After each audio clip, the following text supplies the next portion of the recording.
this is Jana, and we are here with the winners of our Day in the Life writing competition. We asked you to write a story about a famous person who had a bad day. Thank you to everyone for all your wonderful entries. It's always hard to pick the winners, but in the end, we have to make some choices.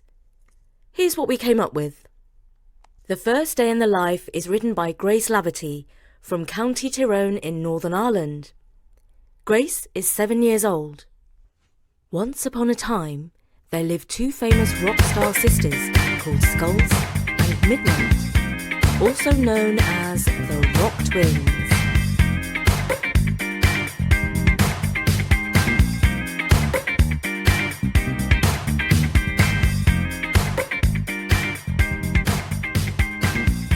They lived in their penthouse at the very top of the tallest hotel in New York, Hotel Fancy Pants. Skulls had bright pink hair and Midnight had purple hair. Together, they were the Rock Twins. The sisters were getting ready for a big festival that they were going to perform in called the Festival of Rock. They put on their sparkly rock leotards, Skulls wearing pink and Midnight wearing purple, and made their way to the stage. Just as the concert was about to start, disaster struck as lightning hit the stage, sending sparks flying everywhere. The crowd didn't realise that this was lightning and thought that it was all part of the show. Midnight screamed into her microphone. Everyone, run! This is a real storm. Make your way to the dance studio at Hotel Fancy Pants. The crowd ran with Skulls and Midnight following, instruments in hand. They got to the dance studio and the Rock Twins performed there.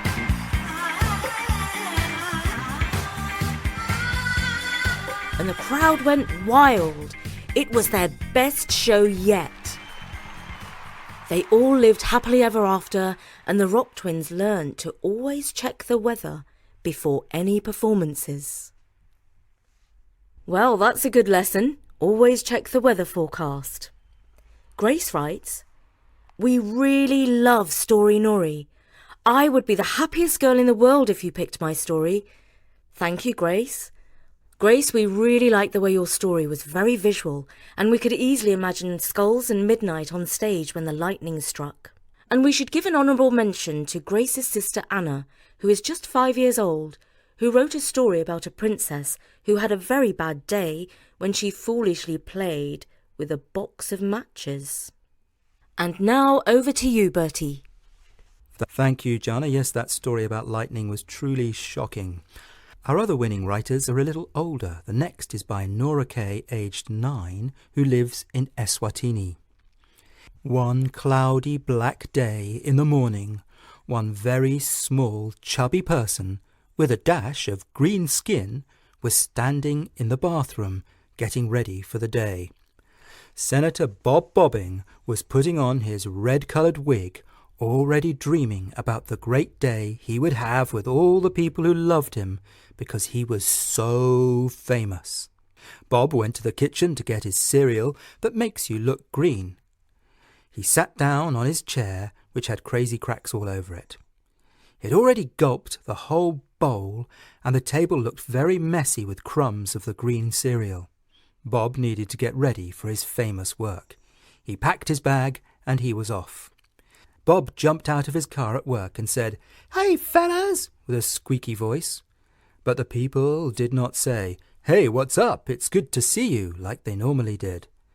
Bob thought it was rather odd. He figured out that they just did not hear him. When Bob was in his fancy office, he sat down on his beautiful leather chair and opened his computer that said "Rich Famous Guy" on the back. Rob did not want to work today, so he closed his laptop and went for a walk on his favourite road, Famous and Rich Guy Avenue. Bob was not feeling all right. He was wondering about things that had happened earlier that day. He still had a feeling stuck in his head, and he realised that he was having a bad day. He walked on and saw something that he wanted. A friend. Here was the answer to his problem. If nobody at the office was talking to him, all he had to do was buy a new friend. He could do that because he was rich and famous. So he walked down to where the sign said, "Friends for sale." Bob reached for his money and said, "1 friend, please." The salesperson said, "Here's a good one for you, Maya Carson." Bob was so excited he kissed the seller guy. Maya and Bob walked on, having joy, until Maya kicked him in the face. Bob said, "Ouch!" He had blood running down his face, but Maya just ran off into the bushes. Bob felt the most hurt he had ever been. He had just bought a friend who had hit him in the face. What kind of friend was that? Bob walked slowly down, and when he got home he wiped the blood that was still dripping off his face with a towel. At last he went back to work. Again, nobody said hi to him. Nobody said, "Hello, how was your walk?" So Bob sat down at his desk. He thought deeper and deeper until he realized something he had never realized before. If people like you because you are rich and famous, they're not your true friends. The best way to make true friends is to be nice to people, and then they will be nice to you. So Bob tried this novel approach. Instead of expecting everyone to love him because he was rich and famous, he took an interest in people, tried to help them, and to be nice to them. And when Bob was friendly, the people were friendly back. It was so simple. Bob was happy for the rest of his life. And by the way, Nora Kay, you may be surprised to hear that I spent the first 2 years of my life in Eswatini. Back then it was called Swaziland. It's a little kingdom in the middle of southern Africa. Sadly, I don't remember anything about Eswatini or Swaziland as it was then, because I was so young. But I do know, I've been told, that I had a nurse called Regina, and that there was an avocado tree at the bottom of our garden. I ate avocado as baby food, and I love avocado to this day. Anyway, thank you again, Nora Kay, for your story about Senator Bob Bobbing, who thought he could buy friends because he was rich and famous. Before we continue with our final winning entry, it's time to hear from this week's sponsor, Wondery. Their podcast, Little Stories Everywhere, transports your family to an imaginative world with enchanting stories and exciting adventures. As our listeners know, it's great to get kids off those electronic screens and to use the magical screen in their heads, known as imagination. In each episode, Virginia Madsen and Robbie Damond read an original children's tale. In one of their latest tales, you'll hear about Mark the unicorn. He's just like any other unicorn, except he doesn't have a horn. And that makes him an easy target for school bullies. That is until he runs into the most popular unicorn in school, Sprinkles. Listen to Little Stories Everywhere on Amazon Music, Apple Podcasts, or listen early and ad-free by joining Wondery Plus Kids in Apple Podcasts or Wondery Plus in the Wondery app. So, Jana, what's the next story? A Day in the Life by Alina Radia, age 10. Jonathan Thomas had spent a lot of his adulthood auditioning for the London Wind Orchestra. Every year, he'd return home disgruntled and grumpy. Every year, he'd receive the same news. "We have enough flautists at the moment. Come back next year." And get the door slammed in his face. Every year, that is, until Jonathan turned 32. Apparently, the lead flautist suddenly got arthritis in his hands and wasn't able to play any more. That year, Jonathan went home smiling and clutching a binder of music sheets. Every year from then, Jonathan performed exceptionally in the orchestra, and soon he climbed up to the role of lead flautist.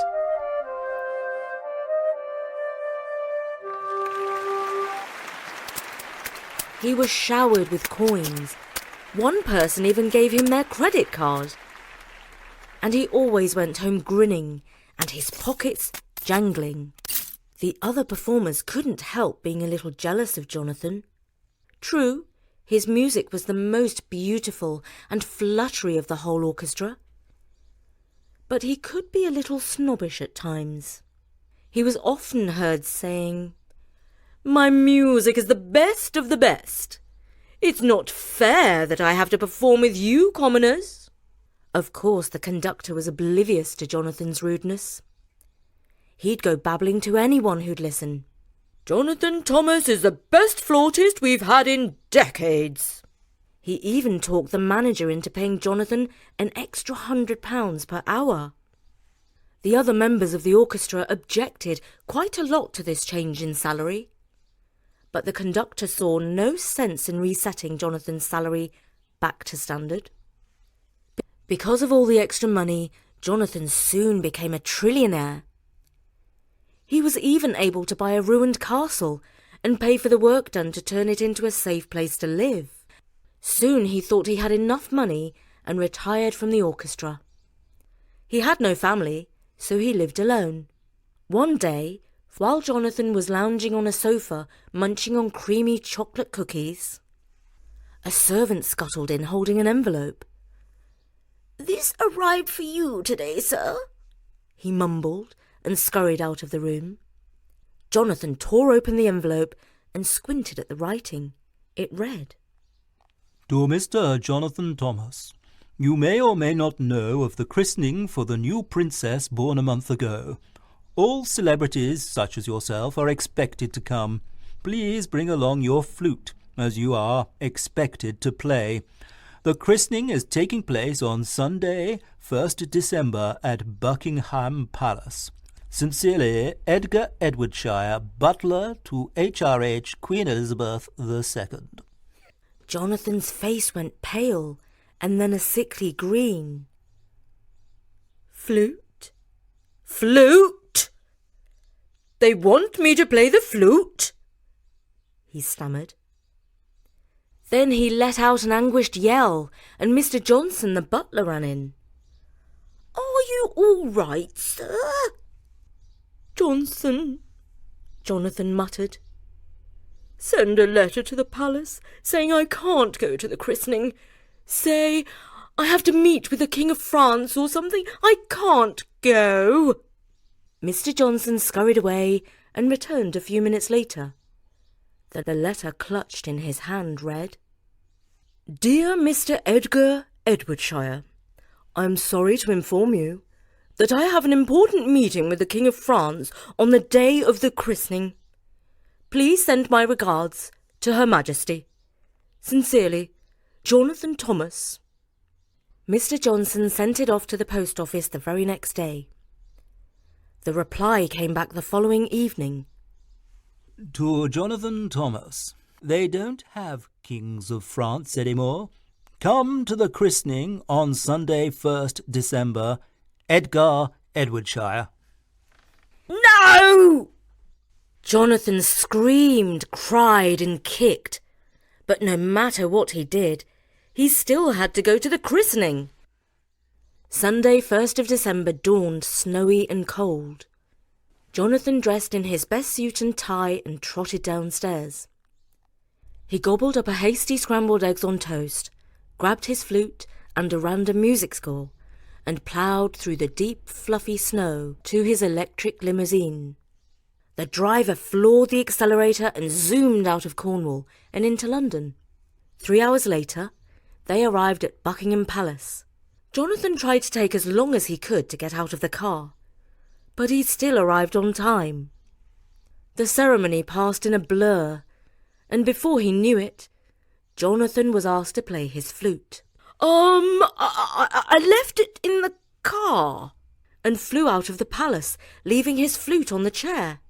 He was stopped by the Queen, who said very sternly, "Mr. Thomas, we have asked you to play your flute, which you have left on your chair."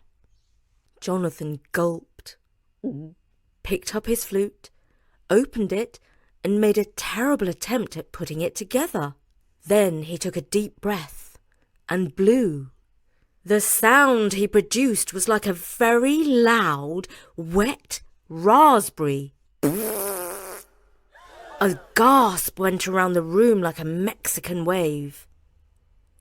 Every guest there had heard Jonathan play in the orchestra, and they knew his sound had been beautiful. Nobody knew what had happened until someone shouted, "Jonathan Thomas has forgotten how to play!" Boo! Jonathan Thomas has forgotten how to play! Boo! Boo! Boo! Boo! Off the stage! Boo! Rubbish!